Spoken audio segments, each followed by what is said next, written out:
Welcome to Rich Planet TV. I'm Richard D. Hall. Here is a message to all people who have received a COVID-19 injection. Before you received your injection, did you acquire a sample of what was going to be injected into you? And did you then examine it under a microscope? You didn't. Oh dear, because if you had, I don't think you'd have had an injection. In today's show, we are going to be discussing the evidence found by scientists who have obtained samples of COVID-19 vaccines and have examined the contents under their microscopes. Those who have been campaigning against the use of experimental mRNA vaccines, such as Mike Yeadon and Vernon Coleman, I will ask you the very same question. Did you acquire a sample of COVID-19 vaccine, and have you had it examined under your microscope? If the answer is no, then how do Mike Yeadon and Vernon Coleman know that mRNA, which makes a spike protein, is the predominant thing that's inside the vaccines, and that there's not something completely different? Because those who have bothered to look, it seems, have found something completely different. Is the whole mRNA spike protein narrative just a cover story? Is it a global, phony bone of contention? I'm guilty too, mind. I featured a scientist on this show talking about spike proteins produced by mRNA instructions and how they could be characterized as prions. He or she is saying exactly the same thing on mainstream media. I've done a lot of research, and I really am beginning to understand exactly how the process takes place, and it's very disturbing. Now, the neurodegenerative aspect of this that you specifically highlight from your research, explain that if you can in layman's terms. Yes, I'll try to. And of course, the science is never easy, but it's quite fascinating what happens. The vaccine gets injected into the arm. The muscle cells get very upset. They bring in a whole bunch of troops. The immune cells come in, take up the vaccine themselves. They take up the nanoparticles. They start making spike protein. The particles basically get your cells to produce lots and lots of spike protein in a hurry. Spike is the most toxic part of the virus. But she is speaking from what she has learned from scientific literature and from previous studies of mRNA technology used on animals. She's not speaking from knowledge of what she has observed herself with her own eyes from an actual COVID-19 vaccine vial. Knowing just how duplicitous the system that controls our government is, any debate about COVID-19 vaccines that is not based on independent forensic examination of the vials is just complete hot air and helping to prop up a possibly flawed official narrative. It's quite obvious to any person with a brain that the vaccine doesn't do what they claim it does, and that's because the vaccine isn't what they claim it is. Its true purpose can only be determined by forensically examining the contents of vaccine vials. If you are going to solve a crime, you must forensically examine the actual weapon, in some people's cases, murder weapon. If you are going to solve a crime, you cannot just blindly believe what the government and pharmaceutical companies say about what is in their so-called vaccine. We cannot trust them. Now, I'm hearing people saying that the tide is turning. Mainstream media's attitude is more skeptical of COVID. That's because the mainstream media has already done its job and got 80% of the population vaccinated. They know they're not going to get the remaining 20% jabbed just with media propaganda. This is why they are now trying to change the human rights law so they can go after the remaining 20%. So yes, the attitude may appear to have changed slightly, but not for any good reason. It's just reputation damage limitation and letting some steam out of the cooker. Simple as that. It's not because the attitude at the top has changed. Now, in previous shows, I have mentioned studies that have examined the contents of the vaccines, and today I am going to go into more detail with this very complicated topic, a topic which everyone needs to be involved with. To help me do this, I would like to introduce David Ferguson, who has studied in depth the various reports and images that have so far been made available by a number of independent groups. Welcome, David. Well, thank you, Richard, for inviting me to be on your show. Okay, so you have a degree in history, which That's right, might not be originally. applicable to this sort of research, but just Well, that involves research as well, I guess. right, and also software. So just give us That's a little right. bit of a background on yourself and why you think this subject's so important. Right. Well, as you mentioned, I did start out with a history degree, but I rapidly got a job as a software developer, and I've worked for 25 years developing software, most of it as a contractor. So I worked on a variety of projects, a C++ software developer in the main, so I worked a lot of engineering type projects. And a lot of the work I did, particularly towards the end, involved network programming, which is relevant to the technology that we're looking at. Right. And I've got some background and knowledge of the sort of electronic components, that kind of Right. knowledge, which again is useful for what we'll be looking at. Yes, yes. So one of the things what we're going to suggest is that it looks like there's nanotechnology being put in the vaccines, and we're going to go into that in some depth. And nanotechnology now involves a lot of, as you just mentioned, network components, let's say, a network transmitters and receivers, and the transmission of data, which Well, you're yes. very well versed Well, on. and the topology of networks, the design of network, the protocol, protocol layers, stacks, protocol stacks. Yeah. Which in the human body it's similar to, but has fundamental differences to protocol stacks in, let's say, using copper wires. Well, that's right, and even wireless networks still hold by the sort of OSI 7-layer stacks, but in this context they have to simplify and design it in a sense that mirrors the application as well, whereas wireless and wired network stacks tend to be generic. In this case they need to be application specific, really. Yeah, and we are going to mention various scientific papers that have been released about nanotechnologies that we think is similar to what's in the vaccine, and a lot of that includes papers written by the IEEE. That's right. Well, they draw up the specifications, and although their specifications for intra-body networks are quite vague, they do exist. Right. So although you might think that what's inside a vaccine requires expertise from, let's say, a microbiologist or something like that, there's a lot more to it than that, isn't there? There's other fields of expertise. Microbiology is about a third of it, I would say, and 2/3 of it are in terms of what people would understand as IT type technology, that is microprocessor technology and software, although there's probably no software as such involved. But think of, you can either implement logic in terms of logic arrays of hardware or as software, and I think it's more likely logic arrays that are doing this at this stage. We'll come on to that when we go through the various components. Now, we're going to look at a lot of images today of what people have taken using powerful microscopes, and there's a large variation in the different groups, as we'll see. Can you just make a comment about that? Just prepare people for what they're about to see, David, in terms of the variation and how, when you're looking at a microscope slide, sometimes it can take quite a bit of interpretation, because you're not looking at a scene out of a window. You're looking at something which has been highly magnified, and it might look rather different in certain ways. So do you just prepare people for what they're about to look at? Yes. Well, for a start, we don't know what this technology is. So we are trying to interpret it based on scientific papers and the images in those papers.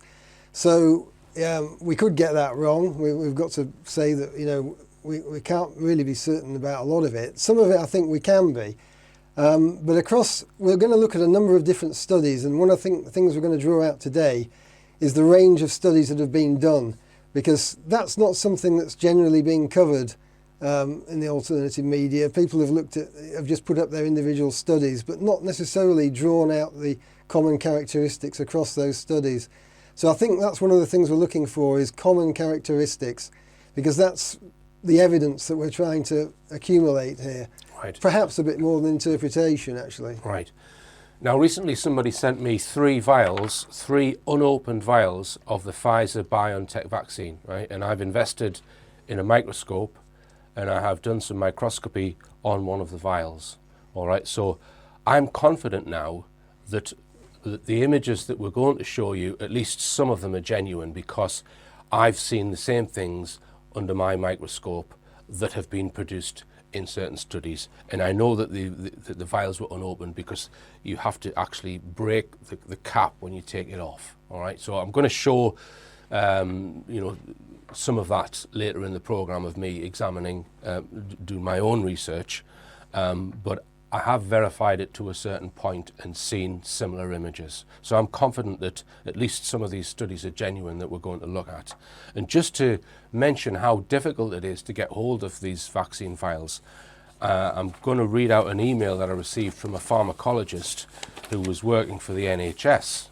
This is what he said in his email. Dear Richard, news from within a vaccine site. I've been working with the NHS on mass vaccination since January 21 in a lot of roles. The recent videos are very insightful, particularly the vaccine contents. So he's referring to some of the studies that we're going to refer to. Every mass vaccine centre in the UK and other sites, e.g. Boots, has a national vaccine protocol to destroy every vial with 2 different senior staff at the end of each day. The systems are also in place for counting in and out every single vial that arrives and leaves every site. All vials are disposed daily into a locked, coded clinical incinerator, waste system, or stored, again, coded locks for an NHS contractor to pick up daily for the clinical waste.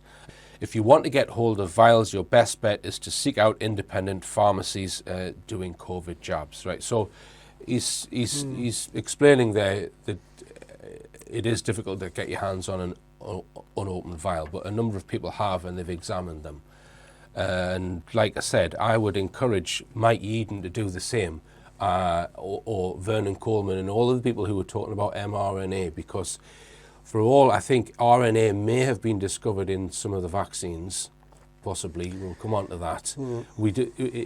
There's certainly something other than mRNA nanolipids in there. Something much bigger. A bit bigger, yeah.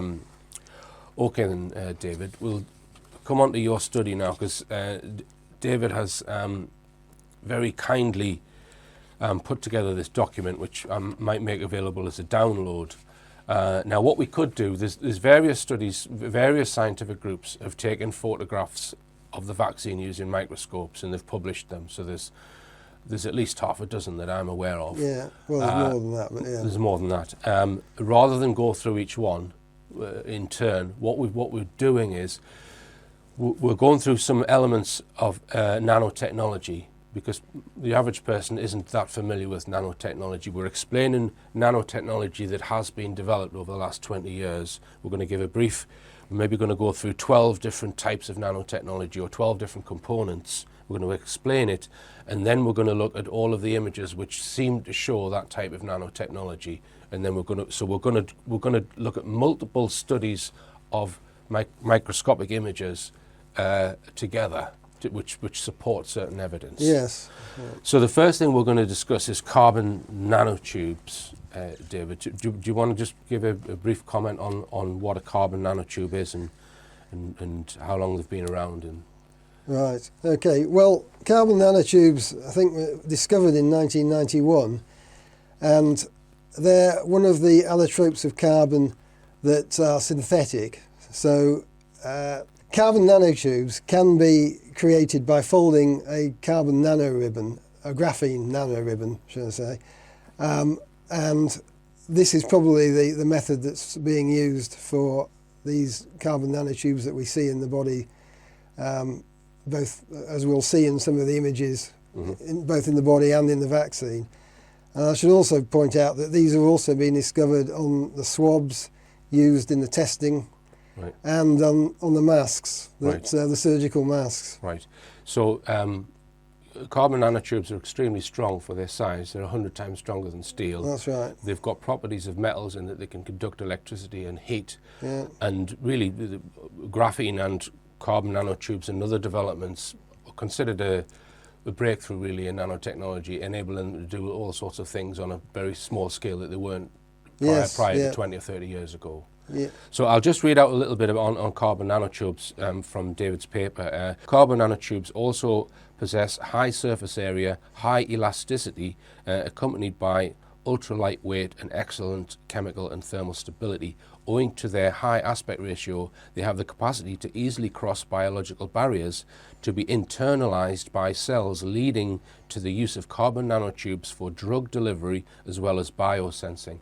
So because they're made of carbon and our bodies are made of carbon, they integrate quite well with existing cells, so they won't be violently rejected. Well, you actually do have to functionalize them still. So because of the high surface area and the fact that they have sort of spare covalent bonds as well, you can easily, what they call, decorate the surface with biocompatible molecules, which has a number of functions, one of which is to make them more biocompatible. Right. So, right. Yeah. And I'm going to release a database that I've set up which discusses a lot of nanotechnology scientific papers. And if you look at those papers and you go to the brain control section, you'll find carbon nanotubes mentioned a lot in neurosensing and neuroactivation. Yes, well, it's got a lot of properties which make it very suitable for this, and their papers talk incessantly about this.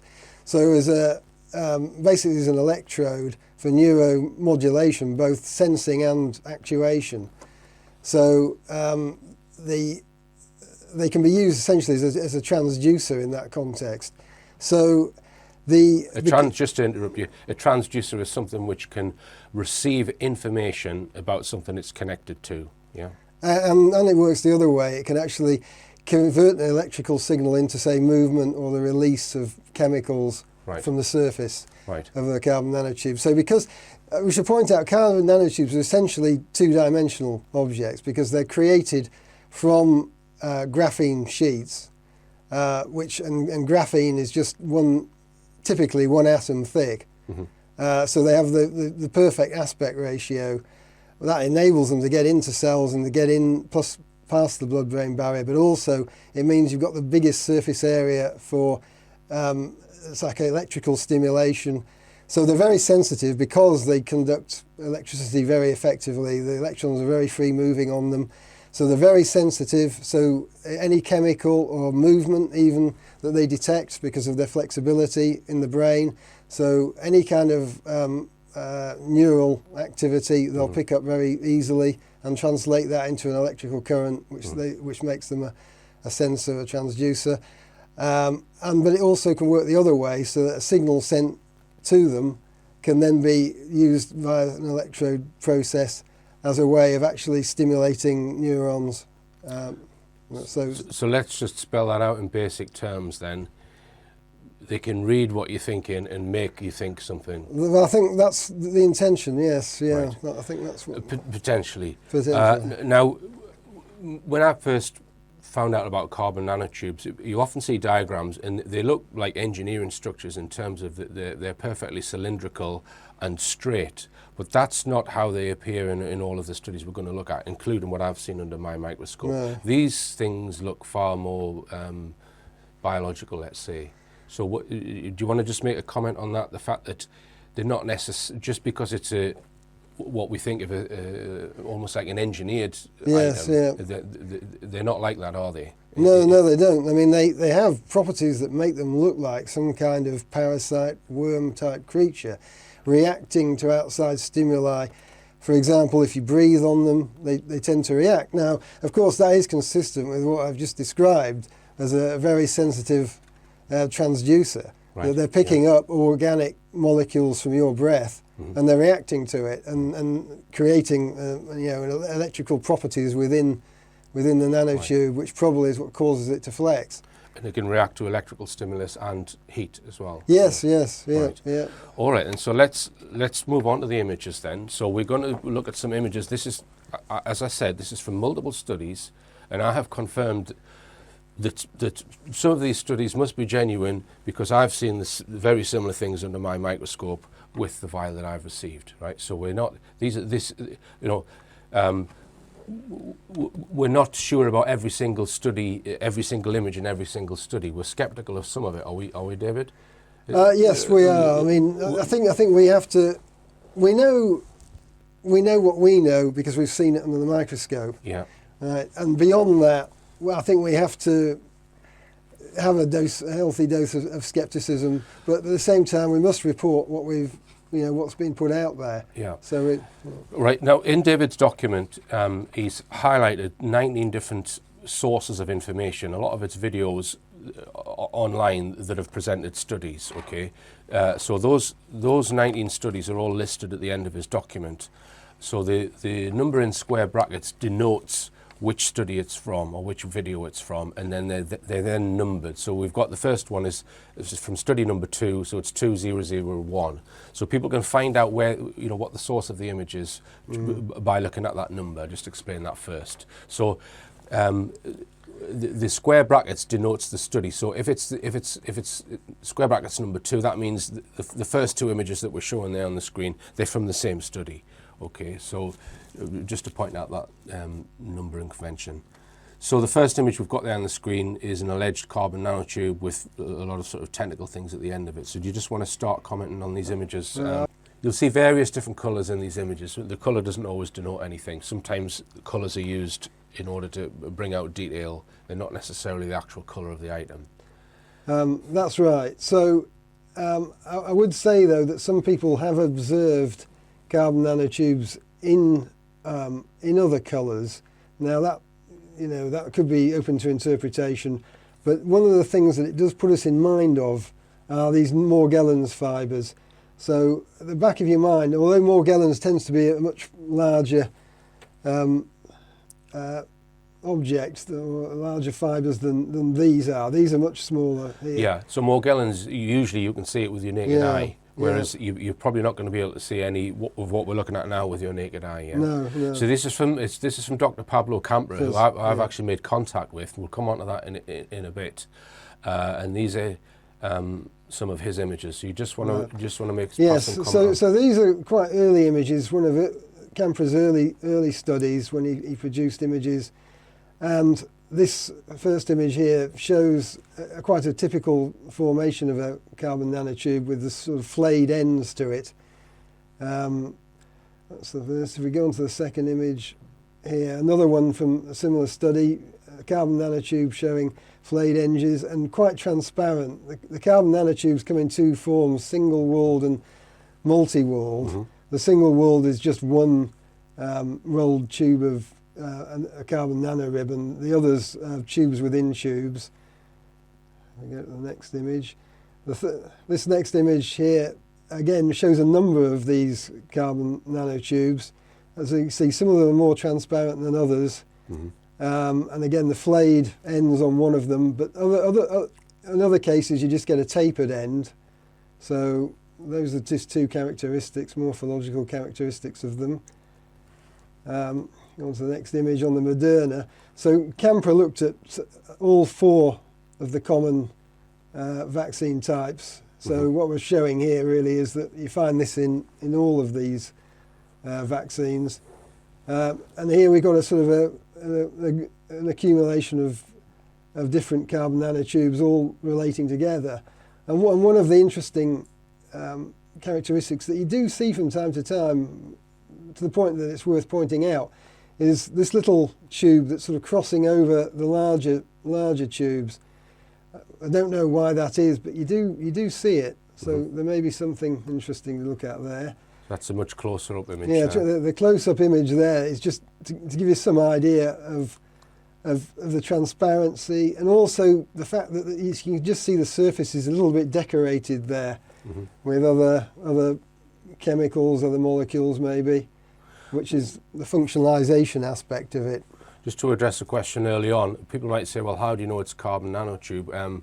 Camper did do some spectroscopy on the samples. That's right. He did a very detailed Raman micro spectroscopy analysis, which you can find online.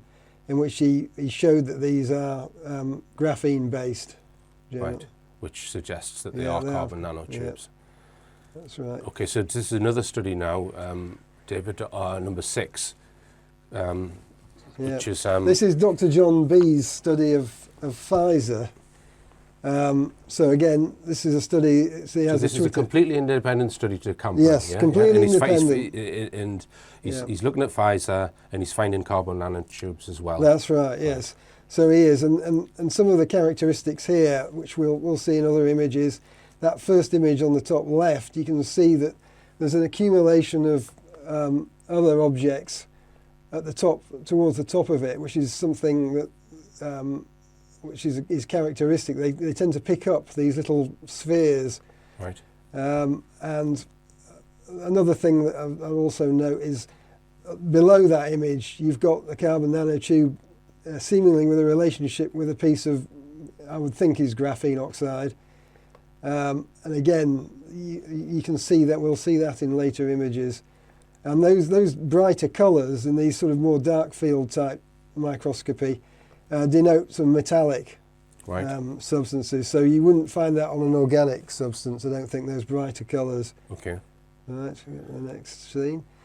So 6004. Now this carbon nanotube is quite interesting, mainly because we can see the scale there, 50 micrometers, which if you multiply that, let's say that's 500 micrometers across, it's probably longer than that, but that's half a millimeter. So that's quite a long one, but it actually illustrates that these are significantly sized objects that you're finding in vials of vaccine. Yes, yes. My microscope comfortably goes up to 1,000 times magnification, and I can see these items on 40. They look very small, and then up to about 400 I'm looking at them at. But I can confirm that I've seen very similar things to what's on the screen there. And we'll come on to what I saw in a minute. Yeah. And then we've got images from, is it Carrie Madej? Yes, Dr. Carrie Madej released these images. She didn't actually do the study, but she witnessed the study. And so this is of the Moderna. And this is just a typical carbon nanotube. This is the kind of thing actually you see in the masks. Which there was a study by Dr. T in this country where she looked at, I think, 4 or 5 different masks from different manufacturers, and they all had these structures on them. Right. So moving on to study number 9, image 7. So this is the Reutlingen study. That's right. This is I think this is 9 is the Austrian study, actually. Right, so this is the Austrian part. Reutlingen had 2 studies, really, Bolentz, and this was a very impressive study, actually. They had a news conference last year, I think around September, October last year, and presented this evidence. And this is a carbon nanotube, and as I mentioned earlier, with another one crossing it, which is something somewhat characteristic. I don't know why that would be. I should also point out the other pieces of graphene oxide in that image. We're not really discussing graphene oxide today, but most people probably know about that by now. But a lot of all of the nanotechnology components, or most of them that we're going to talk about today, are based on graphene, aren't they? Oh yes, yes. That's graphene is absolutely the building block. Because all the studies that I'm aware of are reporting graphene as the base, as a common material, whether it's carbon nanotubes or whether there's little blocks of it. That's, I would say, it's been shown by so many studies now. It's accepted, even though the mainstream are debunking it. Yeah. Without graphene, they couldn't do any of this. I would say that. Without that material, they couldn't do anything. Now, the next image isn't actually from a vial itself, it's from somebody's blood, that's that right? Yes. So this is the vaccinated person. Again, that's right, from the Austrian study. They're showing a carbon nanotube in the blood. Well, I'll talk a bit more about the blood later as we see some better images of it. Right. But, because the Reutlingen study, they weren't just looking at the vaccines, they were looking at blood from vaccinated people. That's right, and also other pathology. In the first part of that study, you had the effects of this on tissue and on body, on organs. But 18003, this is from a very recent study from Argentina. yeah, Again, showing very similar structure. yeah, And then for the same study, 18004, we've got this, they seem to fold round in a loop. And it's been commented that's it's a three-dimensional structure in that it's like one of those party balloons that you would blow up. Do you know what I mean? In Yeah, other words, it's like it's not flat. no, it's cylindrical really, but They seem to do this characteristic sort of. I've seen this in a number of images where they seem to have. yeah, they this do fold back, yes, yeah, on themselves. I mean, they're very flexible. That's one of the characteristics of them, as well as strong. So they can bounce back as well in an elastic sort of manner. Okay, so we're on to Young. Yes. Okay. I'll Study talk. number 1 is David Young, is it? Robert Young. So this is Dr. Robert Young, and what he's showing here is a carbon nanotube in the blood, and in his images, it looked like the red blood cells, which are those objects around it, were attracted to the carbon nanotube, which could be, I'm just speculating, that carbon or graphene loses electrons quite easily. So what could be here is an electrical attraction of the negatively charged red blood cells to a positively charged or oxidized carbon nanotube. So that's what we could be looking at there. Okay. And the next image is the same. You can see the red blood cells seemingly attracted to the carbon nanotube. Okay. Moving on to image number 3 in Young study. Yeah, and this is some dried coagulated blood with a carbon nanotube found in the blood. This is according to his. And of course, this would explain a lot of the blood clotting yes, that's issues right. that we've seen with vaccinated people. Oh yes, and we'll see that in the blood as we see some more studies. Yes, the coagulation.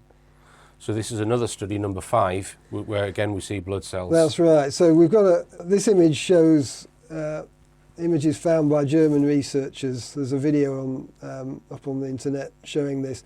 And what you see here is a carbon nanotube in the blood with this blood formation known as rouleau, which is where the red blood cells lose their negative charge and start stacking together. And this is when you get coagulated blood. Right.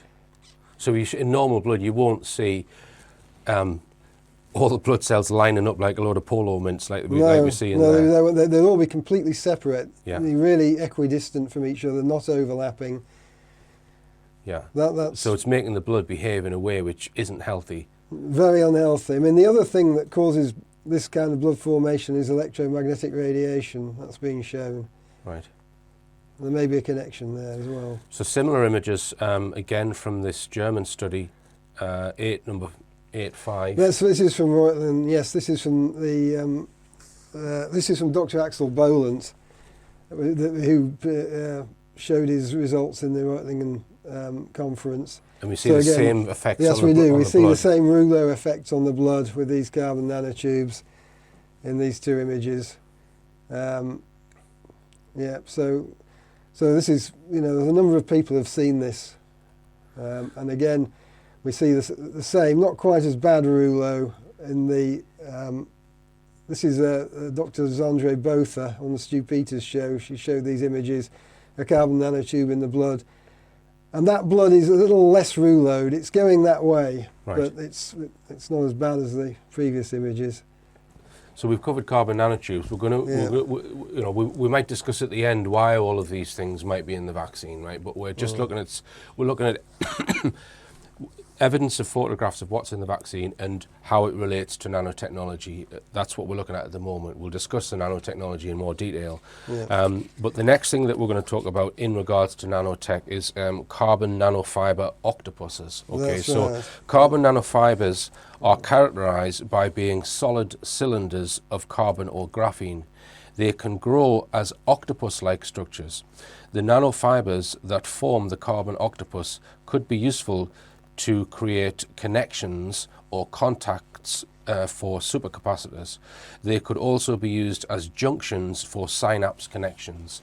So when they grow carbon nanotubes, they can grow them with different topologies. So they can grow them where you've got multiple strands coming from one point, which makes it look like a spider. Yes. Right. And this has been found in, well, fewer of the studies, but some of the studies. Yes, yeah? yes. So, because I remember when this image first came out in study number 10, people were trying to debunk it or whatever. People were saying it was a parasite or what have you, or a creature. What are your thoughts on it, David? Well, initially it was identified as a Hydra vulgaris by a few people, but I think now with what we've seen in the scientific literature, we can be fairly sure that this is actually a carbon nanofiber octopus. If we talk about this is this Dr. Zalewski, if I've pronounced his name right, a Polish geologist, I think, and he essentially he claims he grew this octopus from an egg that he found in one of the Pfizer vials. He attached it to some graphite tape, and over 4 days it grew, and eventually I think the tentacles grew to about 2.5 millimeters in length. And as you say, initially there was some skepticism about this because it seemed, but when I was reading through the scientific literature, I actually came across one article which talked about how you could grow these from adhesive tape. So, so what we're talking about here then is synthetic biology.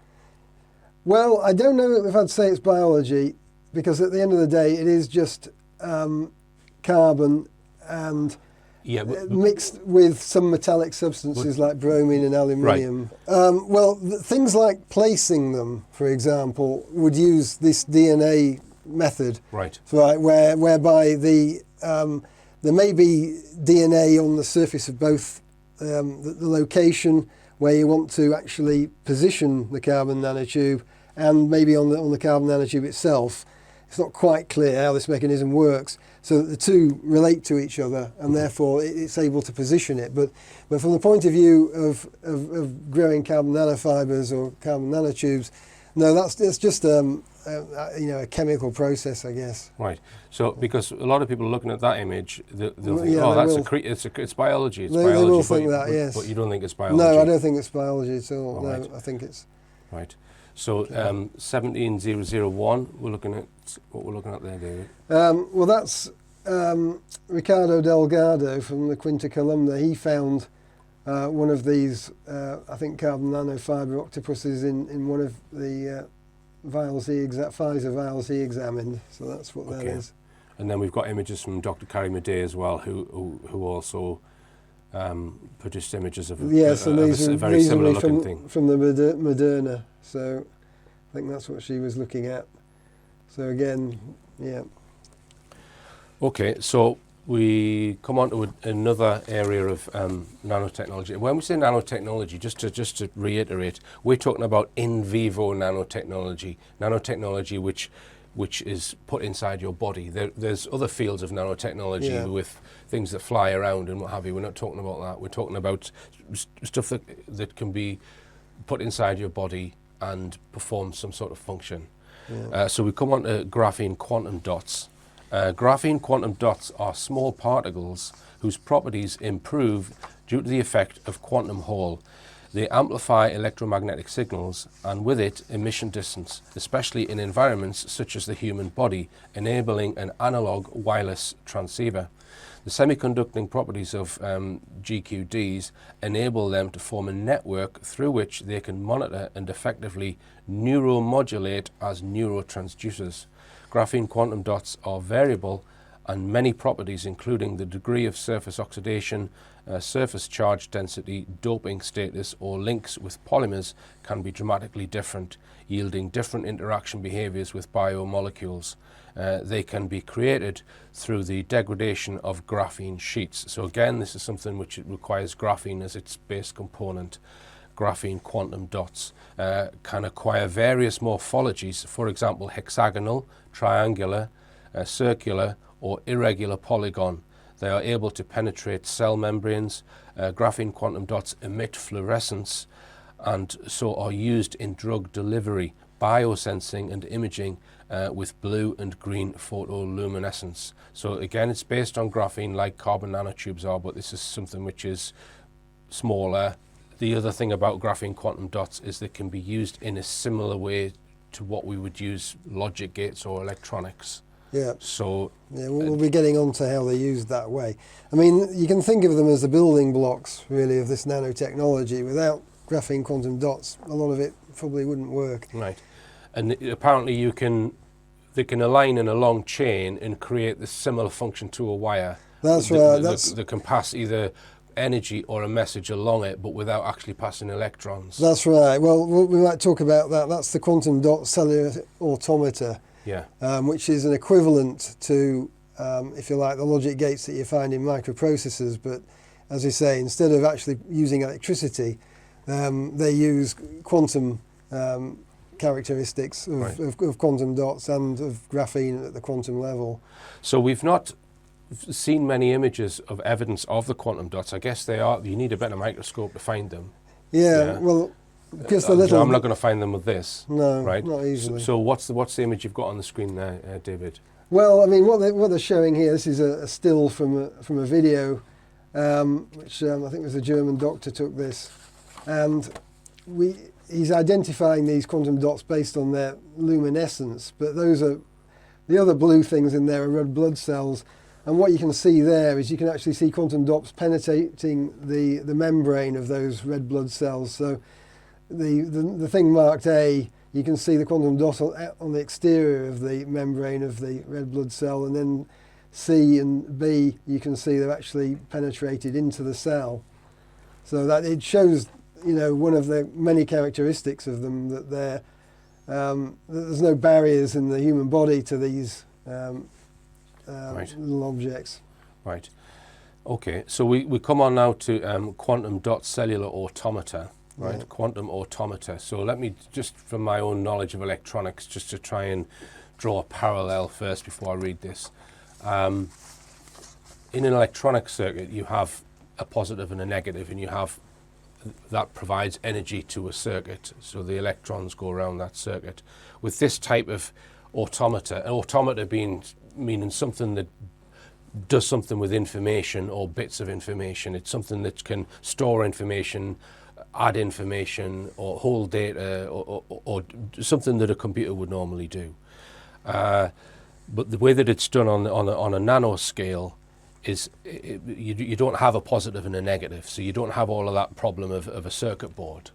The automatas themselves, the graphene quantum dots themselves, exhibit different states, and it's that difference in state that brings about the ability to be able to store and process information. The fact that they can operate in that position or this position. That's so right. as soon as you've got that, you've got the building block of a 1 or a 0. That's right. Right. So it's using a completely different method that a microprocessor uses to achieve the same result, which would be to process information, pass information along a wire, what have you. But it's not a circuit board, it's not a chip, because I know that the government have been challenged on this. Does the vaccine contain microchips? Yeah. And they just say no. Well, it doesn't contain microchips. It contains quantum dot cellular automata. That's what it contains. Yeah. I mean, we will probably be using terminology like chips just because it's a familiar terminology, and also we don't have the vocabulary to describe some of these things that we see. So we end up using the micro technology terminology, but it isn't really that, and I think it's important to understand that. Yeah. It's something which can do something that a microprocessor can do. Yeah. Ultimately, if you were to build up more and more automata, more sophisticated automata. Well, they can be very sophisticated, as I think you're going to read out. So. Okay, so we'll read this. A QCA cell consists of 4 GQDs in a square array coupled by tunnel barriers, and 2 electrons are injected into the cell, which are free to tunnel between adjacent dots. Due to Coulombic repulsion, the two electrons reside in diagonally located dots representing two polarizations. The polarization of each cell is influenced by neighboring cells. Tunneling to the outside of the cell is not allowed due to a high potential barrier. QCA cell-based circuits can be built in a 3D form to allow greater complexity in a small area. So that what it's describing there is the ability to exhibit two different states and therefore being able to store information. That's right.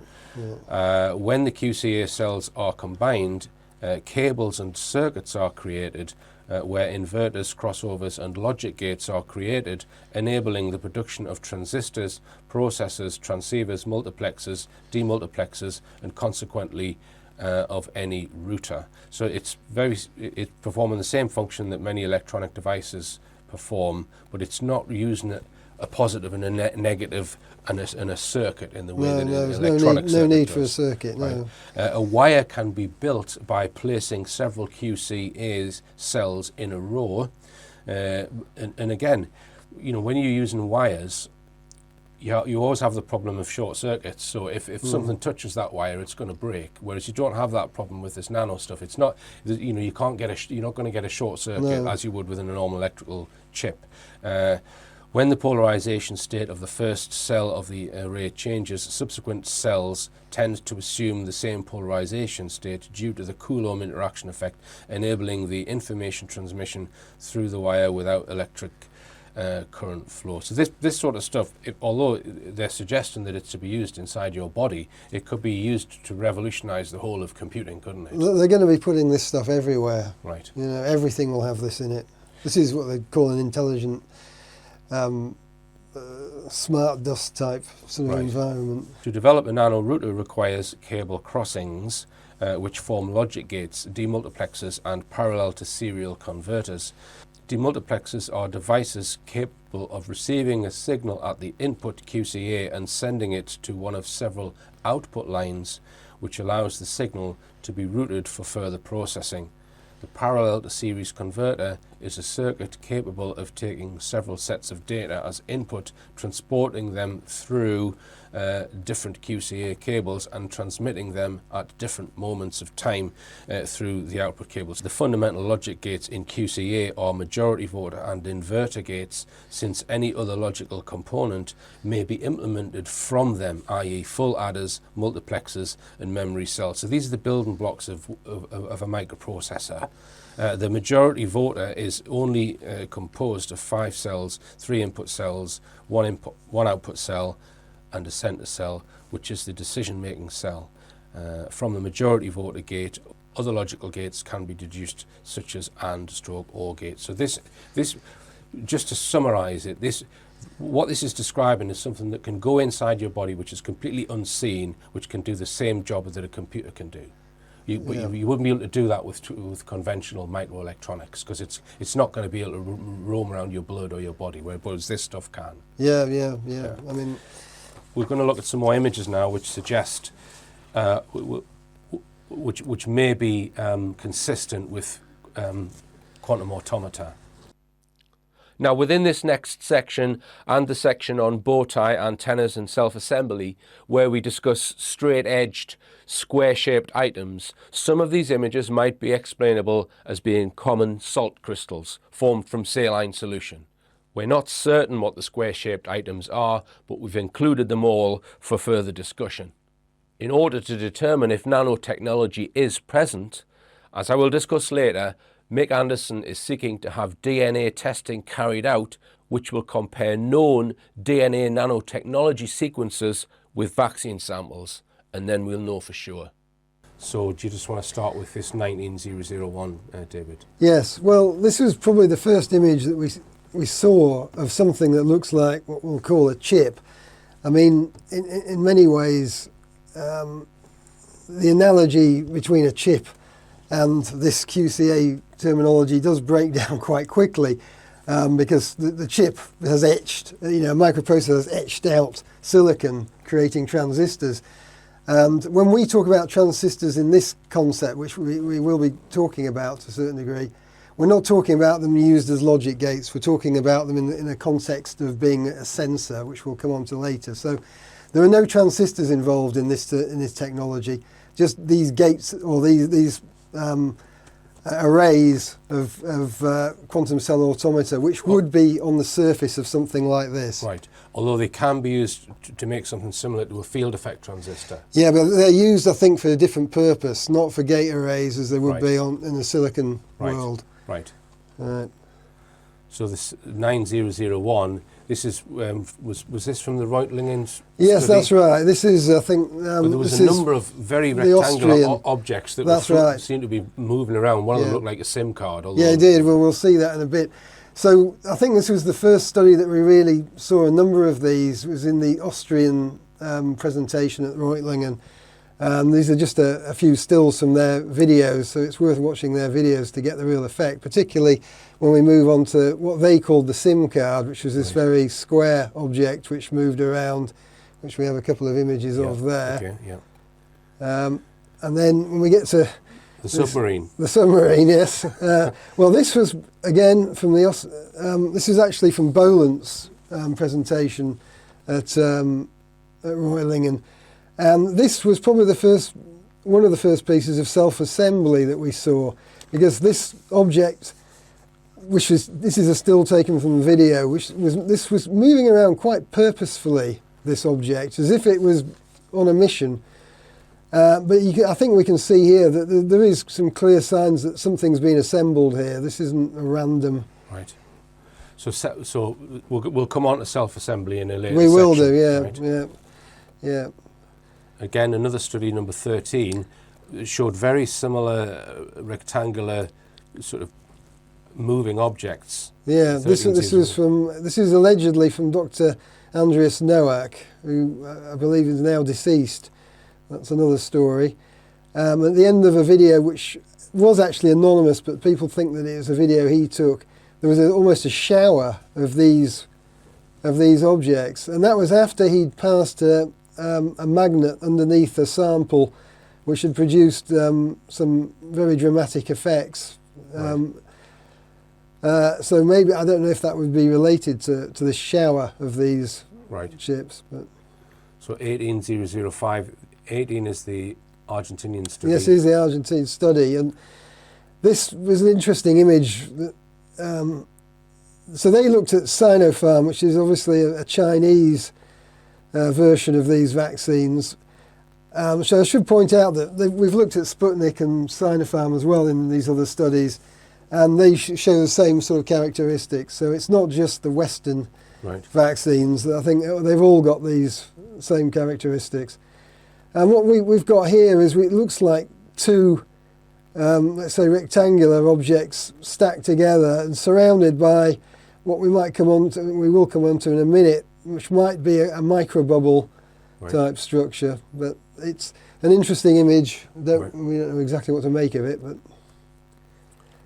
And then again, this is a Sputnik image from the Argentine study, and the object towards the bottom of the image, again, it's pretty much rectangular, but it just begins to show on the surface of that some other characteristics which might be indicative of QCA circuitry. Okay.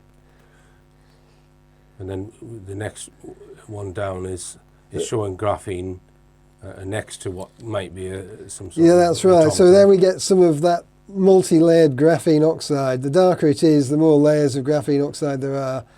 And then above that, we have what looks like another potential rectangular object with markings on the surface, which again might be QCA type circuitry. Okay. So moving on to the Pfizer vaccine now, these are Dr. Pablo Camper images. Yeah. An altogether far more straight-edged, uniform, microchip-looking item, and this is something that we're a little bit sceptical of. I mean, I haven't found anything like that in the vaccine that I've looked at. Nothing as straight-edged as that. What you're talking about is self-assembly. Yeah, now, self-assembly. That might sound magical and fantastical to anyone who hasn't heard of it, but you go and check check on my database of all of the published papers that talk about self-assembly. This is something they've been working on for the last 10 years, how to put something in your body and then so it can then have the intelligence to assemble itself into something larger when it's in the body. They've been working on this, folks, for a long time. So this is not science fiction. It's not. We're not just making assumptions. We've looked at scientific papers which talk about self-assembly. Yes, yeah. Right. So we know it's a possibility. So right. So what this shows here is perhaps a combination of two processes going on: a fractal process and a quadrangular process. These are two. I mean, obviously, the fractal process is a natural process, and what they're doing a lot in this self-assembly is they're trying to make use of natural processes to assemble these this nanotechnology. Yeah. So I think Mick Anderson, who we're going to talk about a little bit later, he's described the different types of self-assembly. Yes. One of which is related uses DNA. Yeah. Well, they all tend to use DNA, but in slightly different ways. Right, I think. okay. Yeah. Yeah. So you can see a sort of fractal structure, but at the same time a quadrangular. It's a hybrid kind of formation there. Right. So then again, the next image is you can see the surface structures. For example, there seems to be a sunken area on that next image, 1503. I mean, what you've got there is that I think you can just make out that it's forming some kind of surface within that chip, that rectangle. That there is a very regular surface as well as that region. Yeah. So this is we're coming on to what they believe is nanorouter in this. That's image. right. So this is Mick Anderson identified what the markings on these chips.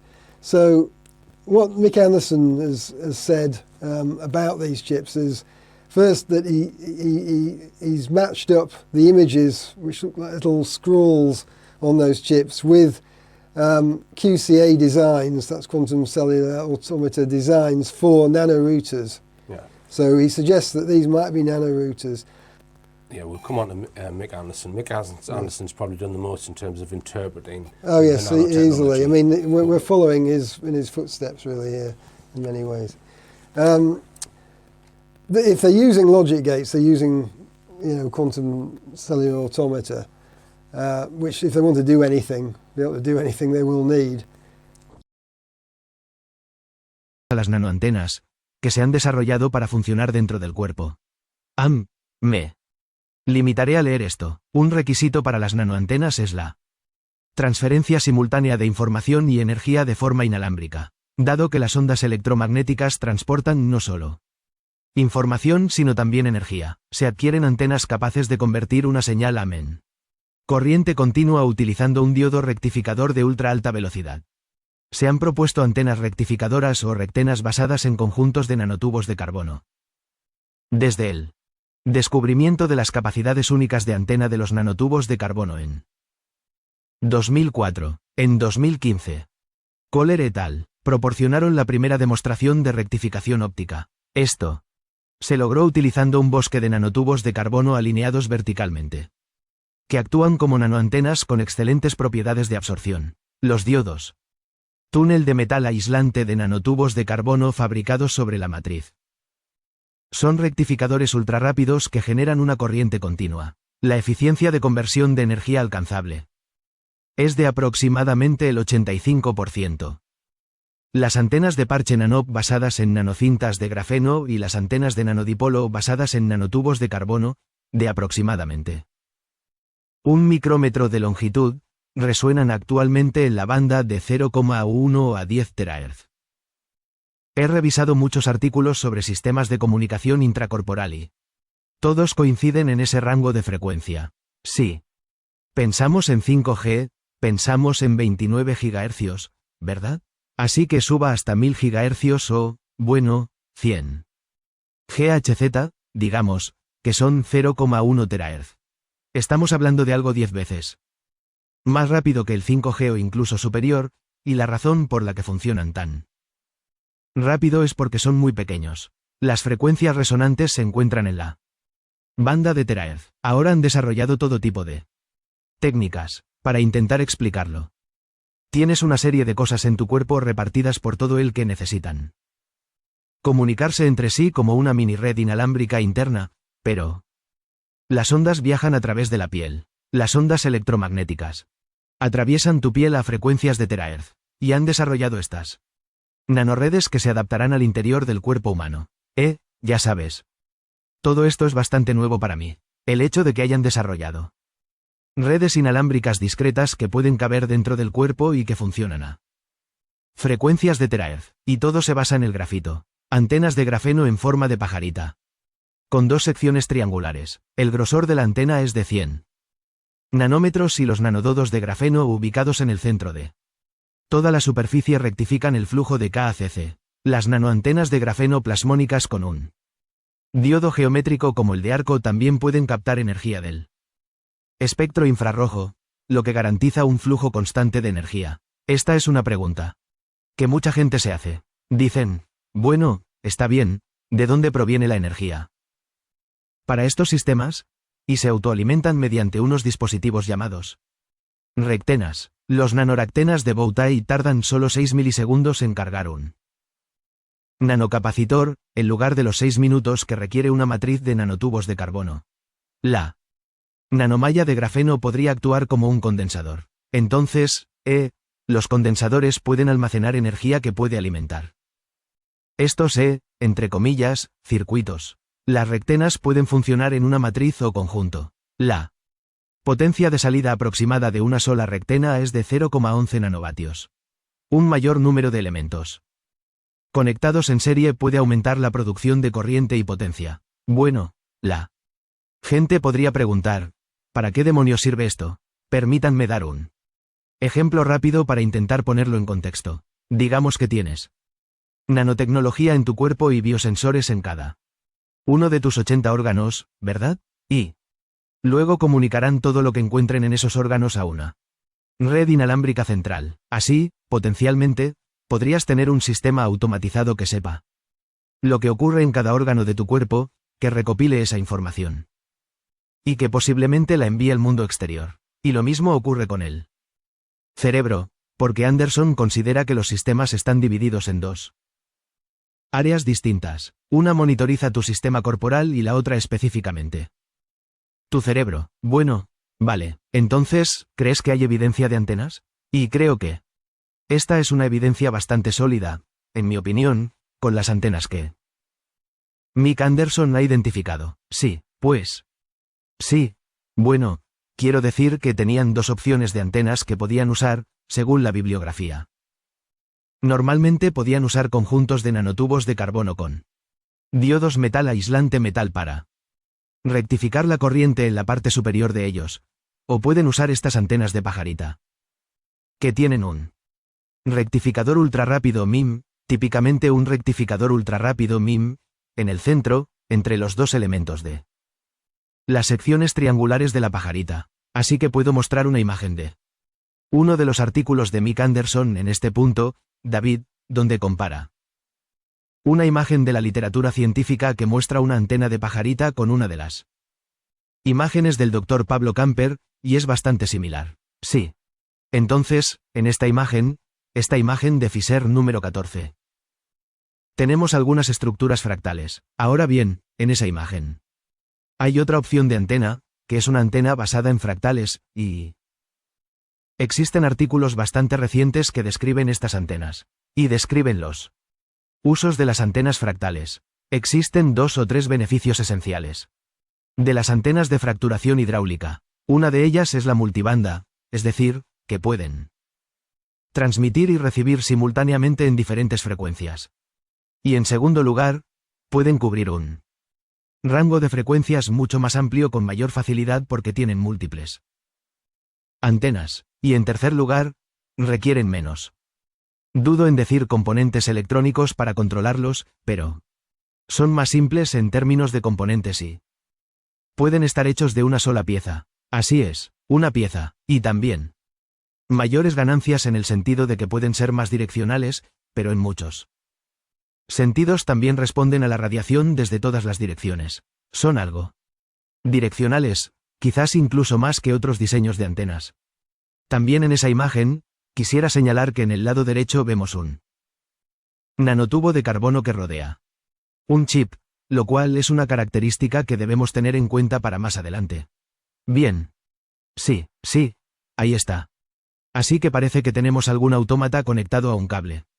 Sí, claro. Y otra cosa que diría es que solo algunas de esas que creo que serían masas de hidrogel tienen esas estructuras fractales. Curiosamente, otros no, y habría que preguntarse por qué. Bien, ya hemos mencionado el autoensamblaje anteriormente, solo para intentar explicar por qué sería necesario, si se quiere, implantar en el cuerpo de alguien algo que quepa dentro de una vacuna y pase a través de una aguja. Todos los componentes tienen que ser absolutamente microscópicos. Tienen que ser diminutos y puede que quieras algo que sea en realidad más grande. Una solución consiste en inyectarlo y que luego esas piezas se autoensamblen, lo cual suena increíble, pero están escribiendo muchos artículos científicos al respecto. Así es. Bueno, el autoensamblaje tiene dos elementos. Uno está en un proceso de fabricación. Muchos artículos hablan de autoensamblaje en el contexto de la fabricación de nanodispositivos, donde las técnicas litográficas convencionales, como saben, ya no son capaces de hacerlo. Esa es la forma, por ejemplo, en que se grabaría el silicio para fabricar transistores. Bueno, cuando se llega al nivel nanométrico, entonces ya sabes que se vuelve muy difícil. Así que, en cambio, cuando se trata de autoensamblaje, intentan observar cómo las moléculas bioquímicas y demás, cómo se autoensamblan. Y, en muchos sentidos, están intentando seguir ese método. Intentan imitar la biología y utilizan el ADN como herramienta principal para conseguir que algo se autoensamble. Sí, bien, está bien.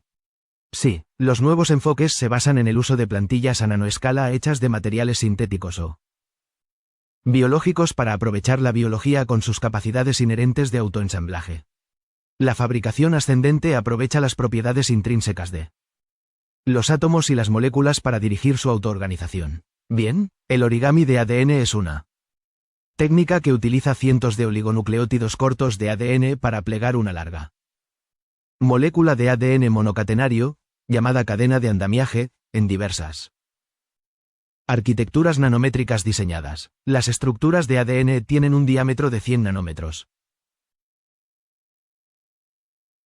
y se aproximan a las formas deseadas, como cuadrados, discos y se aproximan a las formas deseadas, como cuadrados, discos y estrellas de 5 puntas, sobre las formas de ADN de 100 nanómetros definidas por el relleno raster.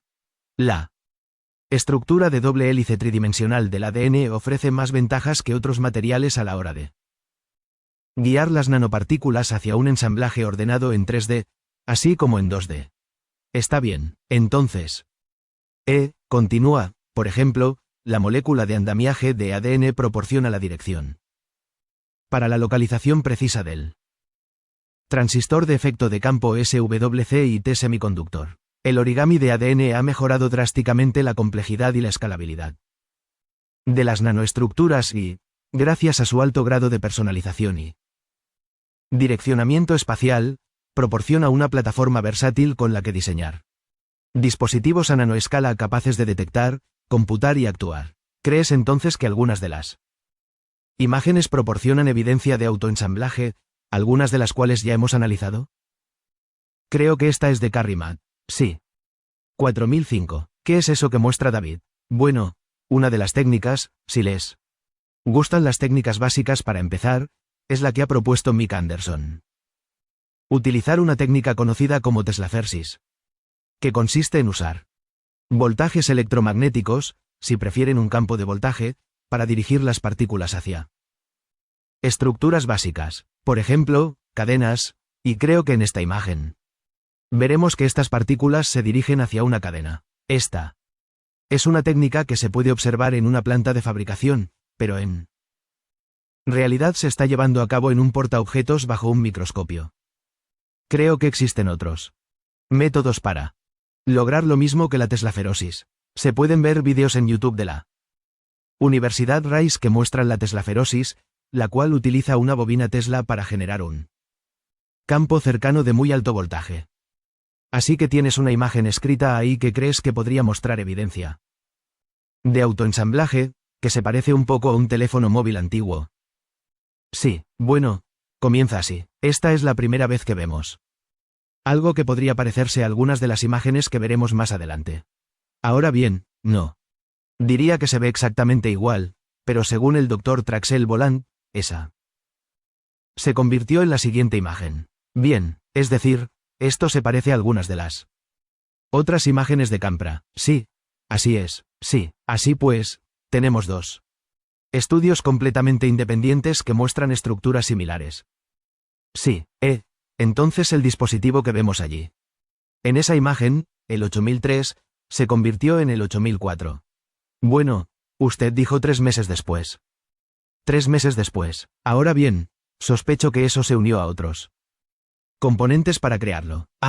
No me imagino que él lo haya supervisado todo, pero tendrías que preguntárselo a él. Pero estamos viendo este tipo de estructuras cuadrangulares con estas características superficiales, que en esta imagen parecen más bien una especie de marcas en la superficie que en imágenes posteriores, pero es muy similar. Y esa es la primera vez que vemos algo así. Quiero decir que cuando vi esa imagen por primera vez, me sorprendió bastante ver eso. Bien, por lo tanto, creemos que las imágenes más sofisticadas podrían ser evidencia de algo más avanzado en términos de su ensamblaje. Sí. Entonces, 9004 es lo que estamos viendo ahí. Bien, bueno, esto viene de la Astroenica, y creo que este es el estudio austríaco, y ellos notaron estas cadenas que se estaban formando. Ahora bien, estoy especulando que estas cadenas, quiero decir, esto es pura especulación, pero sabemos que antes mencionamos conjuntos de estas antenas, estas rectenas, o conjuntos de cualquier cosa que pudiera generar energía. Me refiero a que podrían ser generadores de óxido de zinc, un tipo de generador eléctrico que se menciona bastante en la literatura como método para alimentar estos sistemas. Pero, si se quisiera generar una cantidad significativa de energía, por ejemplo, para comunicarse fuera del cuerpo, lo cual requeriría más energía que la red intracorporal, se podrían crear conjuntos de dispositivos generadores de energía conectados en serie, como se muestra aquí. Es solo una especulación, ya que desconozco otros posibles usos. En la siguiente diapositiva se muestra una imagen ampliada.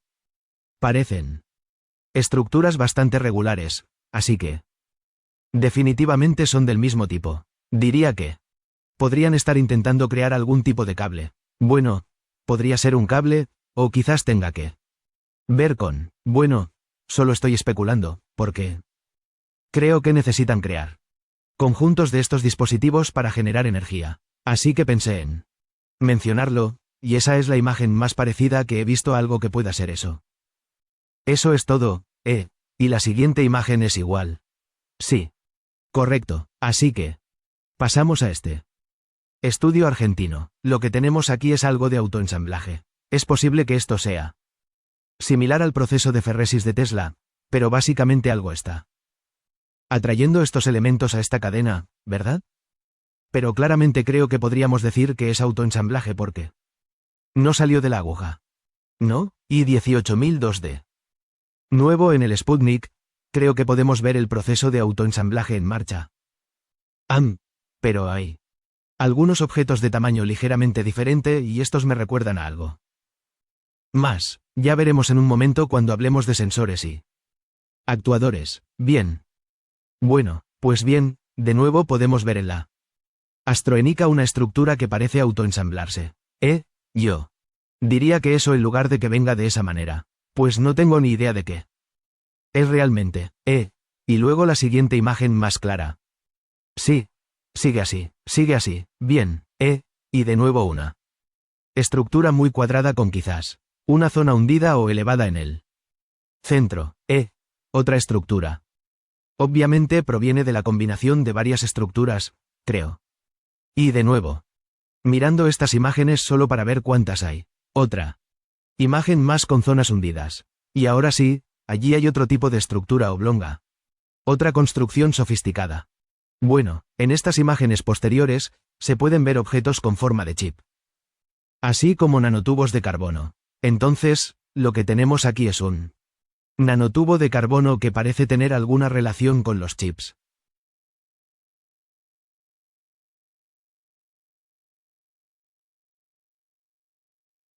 Esto proviene de otro estudio. ¿Tienes una imagen? Sí, me pregunto si esto es del Dr. Yombe y solo quiero señalar que él también notó una construcción similar. Y que la imagen superior derecha, se parece a algunas de las imágenes que vimos del estudio argentino, casi una estructura acanalada. ¿Verdad? Pero se dio cuenta de que, bueno, estos componentes, por así decirlo, están en un sustrato, como mencionaste. Están en un fluido, ¿verdad? Esto es lo que llaman ¿hidrogel? Sí, bueno, sospechamos que se trata de hidrogel.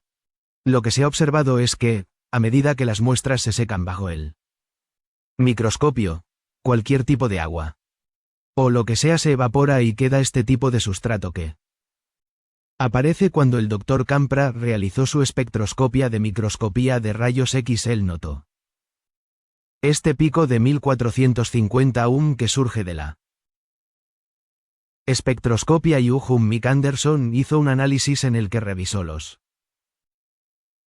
artículos científicos para tratar de averiguar a qué correspondería ese 1450 mH, y, en mi opinión, el candidato más probable de los que encontró fue el hidrogel de alcohol polivinílico. En la actualidad, el alcohol polivinílico aparece en varios lugares. Sí, por ejemplo, se utiliza para recubrir nanotubos de carbono para hacerlos más biocompatibles.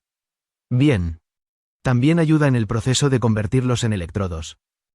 Bien, así que podemos especular que tal vez el sustrato sea alcohol polivinílico.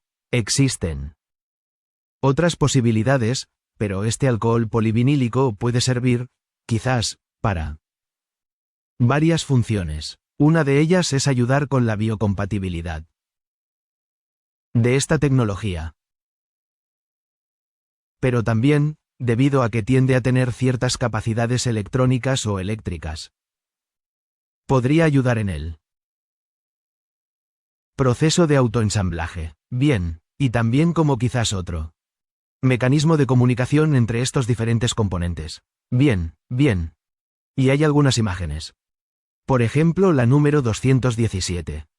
Claramente hay lo que parece ser una mancha de algo dentro de la cual están los chips. Así es, signo de apertura de interrogación.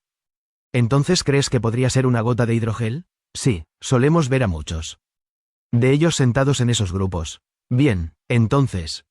Después, y luego, del estudio argentino sobre el Sputnik, nuevamente, esto es otra gota de hidrogel. Hay un chip incrustado, pero bueno, ese sustrato, estoy bastante seguro de que sí juega un papel aquí.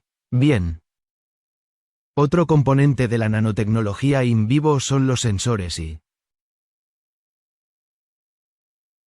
actuadores. Por lo tanto, si esta tecnología va a interactuar con el cuerpo, necesita ser capaz de detectar lo que ocurre en él y hacer que sucedan cosas en él. Eso es básicamente lo que entendemos por sensor o actuador. Y un nodo es algo que recibe información y luego la envía a su destino.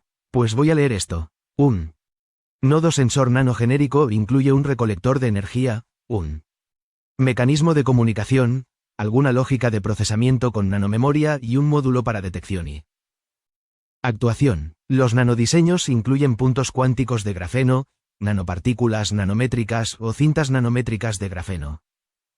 Todos estos hallazgos se han observado en muestras de sangre de personas vacunadas.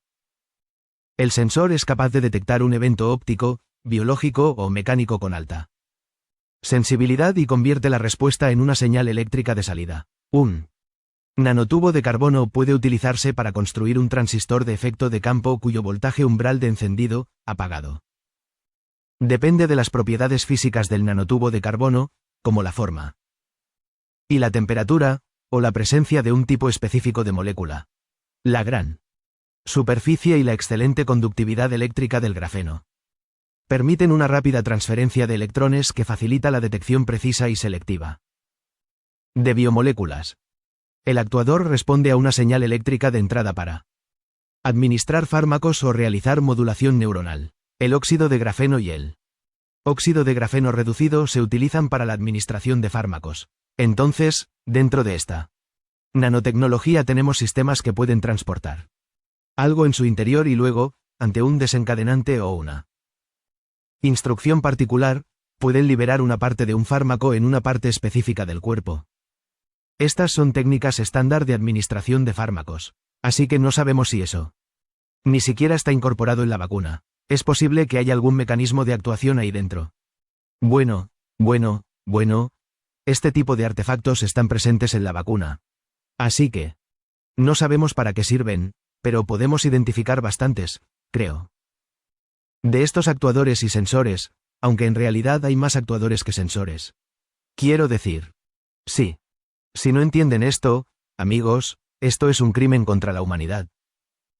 Estamos hablando del mayor crimen jamás cometido contra la humanidad. Estamos hablando de la introducción de algún tipo de sistema de activación de la comunicación evocada en el cuerpo humano sin el permiso de la población mundial y en contra de su voluntad. Ya lo sabes, ya lo sabes, no puedo exagerar la importancia de lo que estamos discutiendo ahora.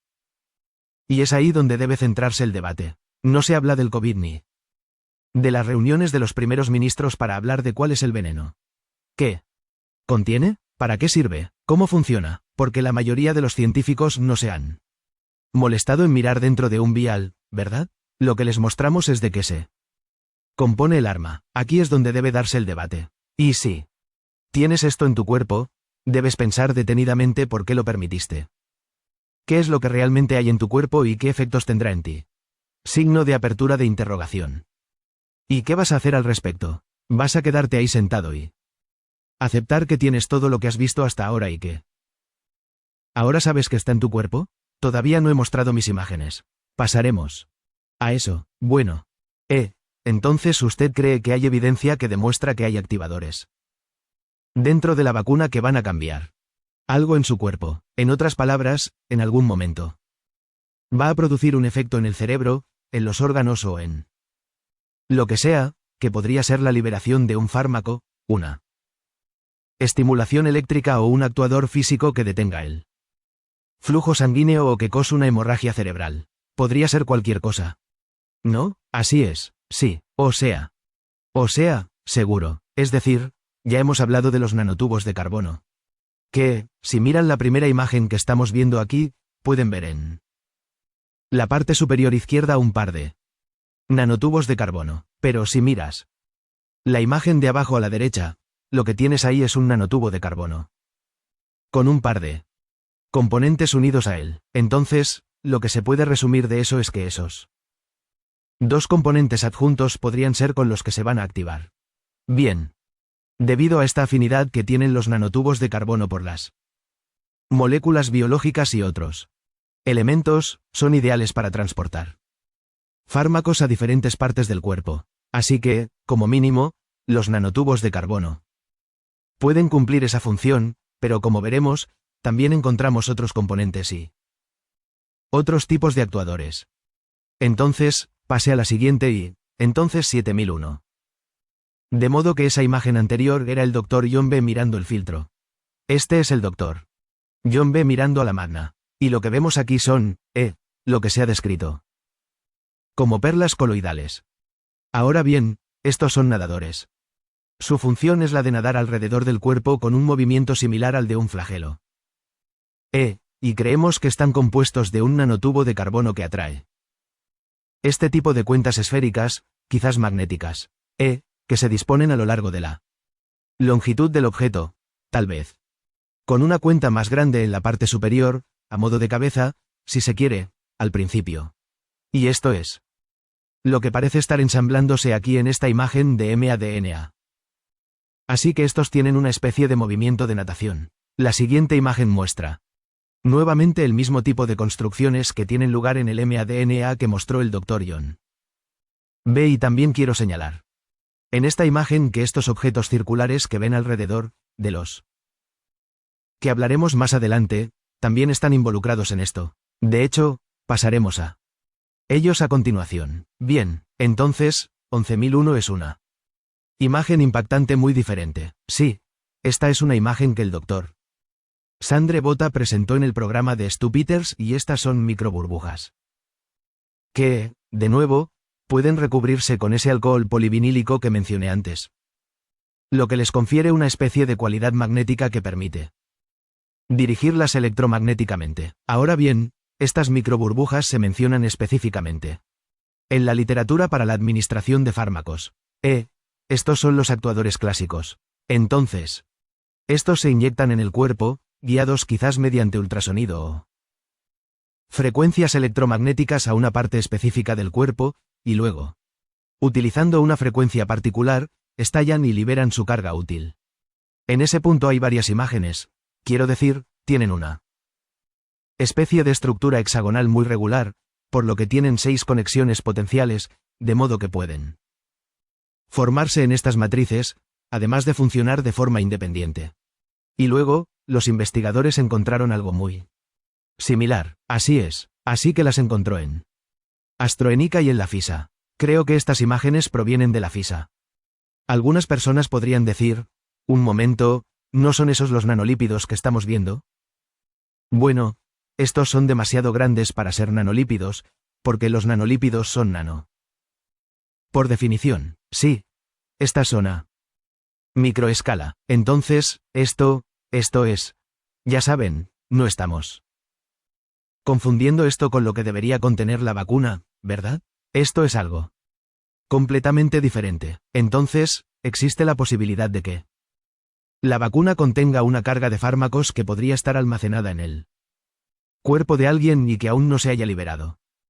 Bueno, algunas personas han formulado hipótesis sobre de qué podría tratarse.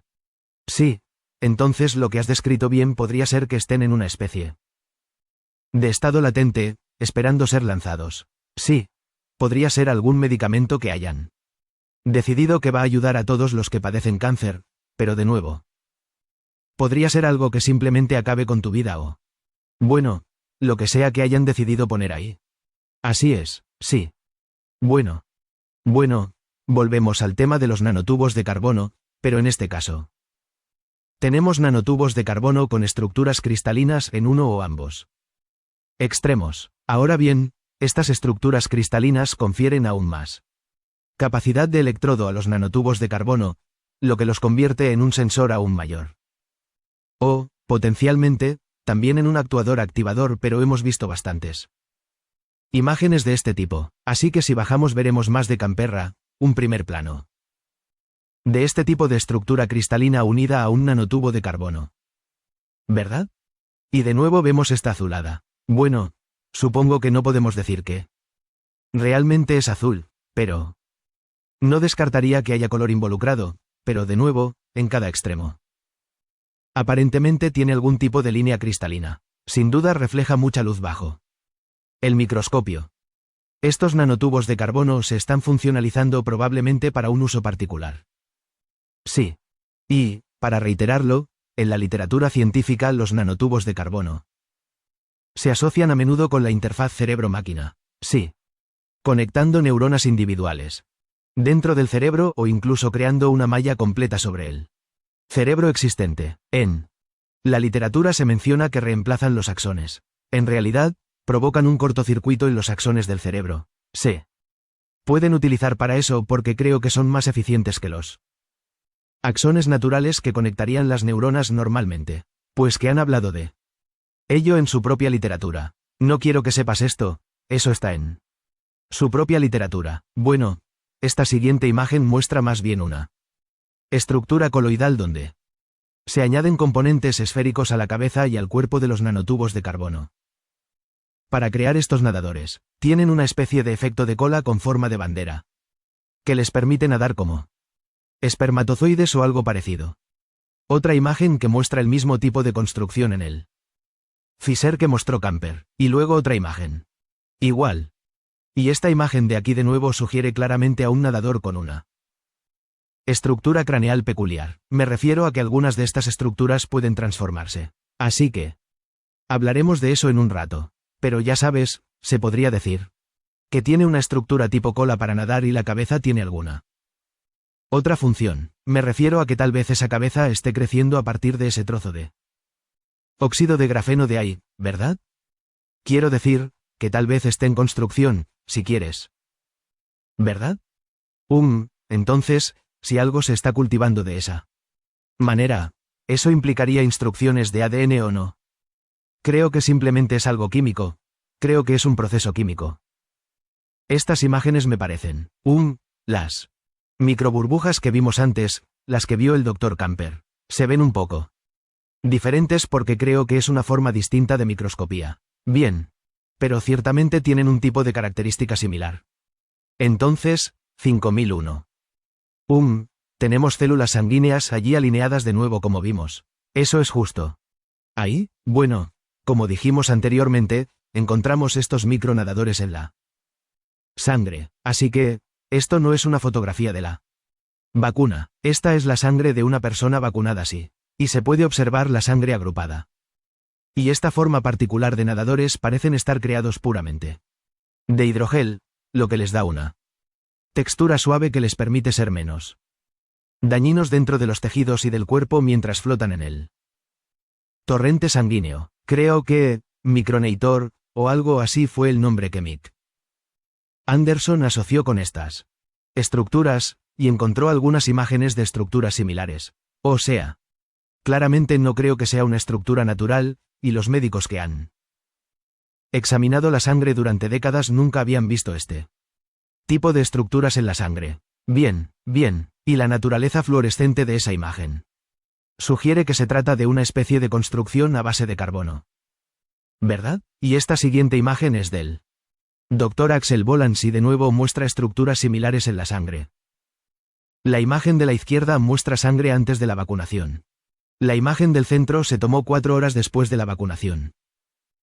Así que se puede empezar a ver la especie de efecto de la sangre, pero también se puede ver este nadador a base de hidrogel en esa imagen. Y luego, una semana después de la vacunación, está la imagen de la derecha con la sangre recargada y una imagen clara de ese nadador. Podemos suponer que esa no es la función de la vacuna, hacer que la sangre haga eso, aunque sea muy poco saludable y muy peligroso. Tiene alguna otra función y un subproducto o efecto secundario es que le hace eso a tu sangre. Bueno, creo que la sangre probablemente se deba a otras cosas como el óxido de grafeno y la radiación electromagnética. La combinación de ambos, sí. Tuviera que especular sobre por qué se recarga la sangre, creo que simplemente, ya sabes. Estamos viendo dos artefactos particulares de la inyección que tal vez no estén exactamente relacionados. Bueno, entonces, 1.4. Esta imagen fue tomada por el Dr. Robert Young, quien identificó este microorganismo como Trypanosoma cruzi. En aquel momento, él pensó que era un crucero tripanosoma, pero al revisar la bibliografía encontré un artículo en el que hablaban de la tripanosa y de que tenía las características ideales para ser utilizada como nadador porque altera su forma dependiendo de la temperatura y, creo, de la viscosidad del fluido en el que se encuentra, para tener la morfología ideal para moverse a través de esa sustancia. Así que bien podría tratarse de un nadador sintético, diseñado a partir del ojo de un trianosoma cruz o de un ojo morado. Bien. Así que han tomado la biología de algo que caracteriza a uno de estos nadadores, han modificado su ADN y han creado su propia versión. Pero, cuando dices sintético, no me gustaría decir que ya han creado el objeto sintético, pero sin duda están interesados en hacerlo. Lo han tratado específicamente en su literatura, en este artículo en particular. Está bien, aquí tenemos otra imagen. Del estudio argentino 18006. Así es, signo de apertura de interrogación. ¿Y crees que eso es todo esto de la carga útil? Sí, las microburbujas, creo que las han identificado como microburbujas. Y posiblemente también en fisa. Sí, también en la fisa. Parecen microburbujas. Y para terminar, hablemos un poco más sobre los nanotubos de carbono. Esto proviene del vídeo de Ricardo Delgado de La Quinta Columna, donde habló sobre el comportamiento de los nanotubos de carbono y cómo reaccionan a la presencia de algo orgánico como el aliento humano. También describió este nanotubo de carbono como de color rojizo, lo cual se relaciona un poco con la coloración de las morglinas. Pero, ¿qué ocurre si observamos la segunda imagen? Podemos ver que parece estar conectada de nuevo a algún tipo de, no sé, si cristalina o algún otro tipo de sustancia en el otro extremo. MH, y de nuevo otro tubo de nanotubos de carbono que él mostró. Y de nuevo, la imagen final muestra que el otro extremo está conectado a una subsustancia cristalina que puede formar algún tipo de electrodo y tener alguna función en ese sentido. Así que, respecto a lo siguiente, usted se muestra bastante escéptico, pero Mick Anderson ha sugerido que podría tratarse de lo que se denomina una esfera de carbono mesoporosa, aunque no está muy seguro de ello. Al observar la morfología, no me parece lo suficientemente similar como para pensar que, ya sabes, se trató de una identificación positiva. Si se tratara de eso, se usaría en la administración de medicamentos. Sí, es decir, podría tratarse de una carga de fármacos dentro de la vacuna que podría liberarse en algún momento futuro. Sí, eso es lo que sugiere Anderson. Sí, me refiero a que también tienen otras funciones. Estas esferas, por ejemplo, podrían funcionar como un condensador. Si observas la morfología real de la esfera, podrías ver que se podría usar como condensador, mientras que esta imagen no me hace pensar que parezca un condensador, ¿verdad? Bueno. Ahora les mostraré algunas de mis propias imágenes. Sí, bueno. Porque bueno, voy a mostrar un vídeo donde desempaqueto uno de los viales de la vacuna. Y lo coloco primero en mi microscopio. Así que eche un vistazo a eso.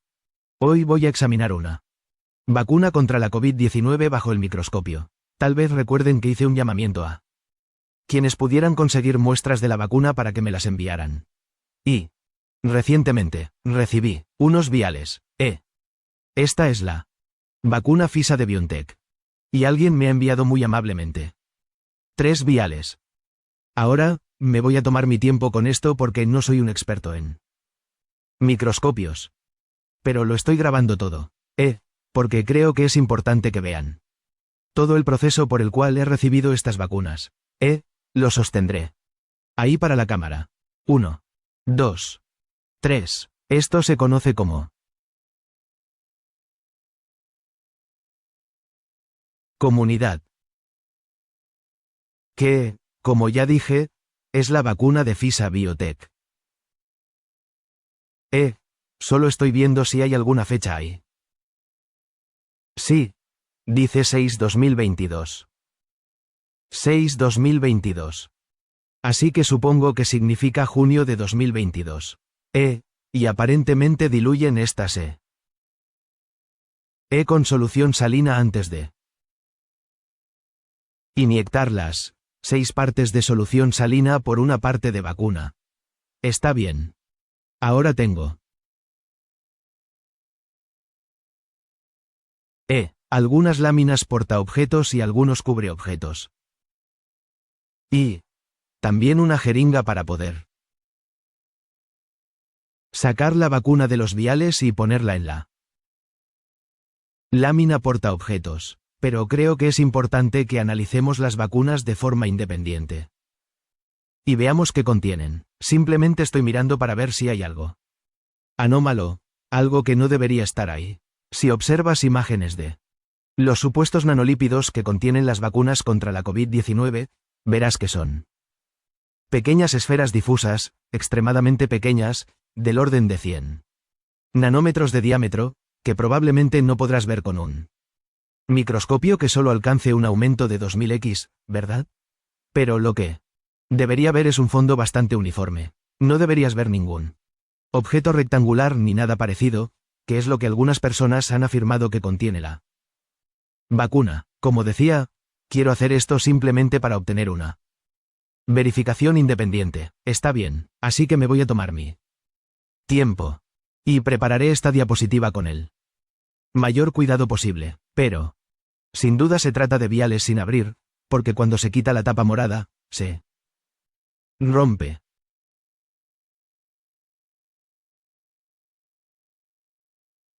Ten cuidado de no tocar el veneno con los dedos. Así que, esta es una jeringa completamente nueva. Bien.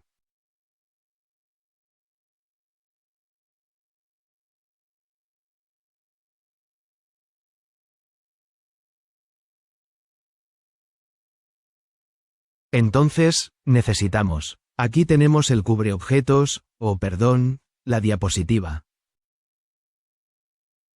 Y solo voy a tomar una pequeña cantidad de ahí.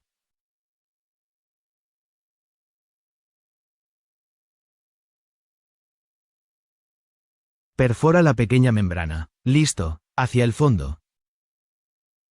Simplemente, agárrate un poco. Vale. Sácalo. Basta con dejar caer una pequeña gota sobre el tobogán. Aquí estamos.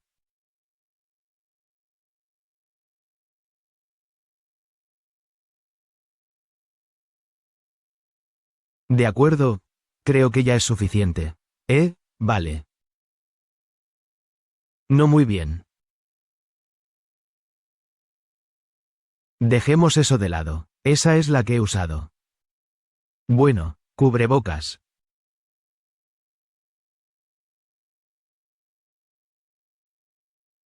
Son muy finas. Es fácil llevarse dos por error.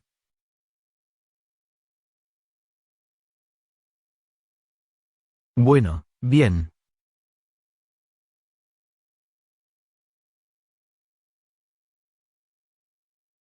Simplemente colócalo encima. Listo.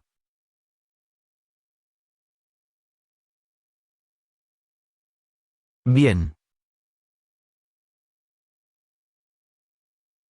Quitemos la diapositiva que estaba usando. Estaba revisando algo de material hace un rato.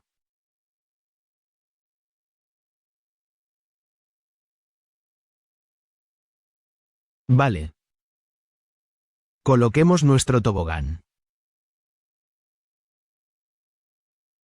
Como decía, me lo estoy tomando con calma porque soy principiante. Bien, primero. Debemos ponerlo con el menor aumento. Está bien. ¿Y qué encontré? Bueno, aquí puedo mostrarles algunas de las imágenes que he tomado con este microscopio de 1000 aumentos. Y sí encontré similitudes particulares con el estudio argentino, que diría que fue el más comparable. Sin embargo, había imágenes que tomé que también pude ver en las imágenes del Dr. Camper y en otros estudios. Así pues, las imágenes que he producido me han convencido de que la mayoría de los estudios son auténticos. No he encontrado ningún objeto con bordes rectos, pero tal vez sí, tal vez esto no sea lo suficientemente potente. Bueno, una cosa que sí hice fue observar las hebras, los nanotubos de carbono, si es que eso es lo que realmente son, y dejé mi microscopio a un lado. Estuve allí 5 días. Los deslizadores se secaron un poco, y justo cuando lo encendí por casualidad, he registrado movimiento en muchos de estos tubos de nanotubos de carbono. Así que podemos echar un vistazo a algunas de mis imágenes de estas cosas que parecen haber cobrado vida. Se lo he mostrado a algunas personas y me han dicho, oh, parece un poco un parásito, pero claramente no lo son. Porque no tienen cabeza, son solo filamentos, pero parecen reaccionar. Si los toco o les soplo, empiezan a moverse. Anderson me dijo que los estimulara electromagnéticamente y que empezarían a moverse.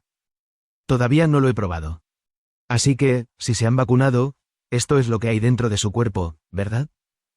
Y lo he demostrado. Lo he demostrado con un vial sellado que he puesto al microscopio y he visto los nanotubos de carbono o filamentos similares a morglinas, o lo que sean, con mis propios ojos. En resumen, nuestras conclusiones hasta el momento son que creemos que la evidencia de la presencia de óxido de grafeno y nanotubos de carbono en la mayoría de las muestras es concluyente.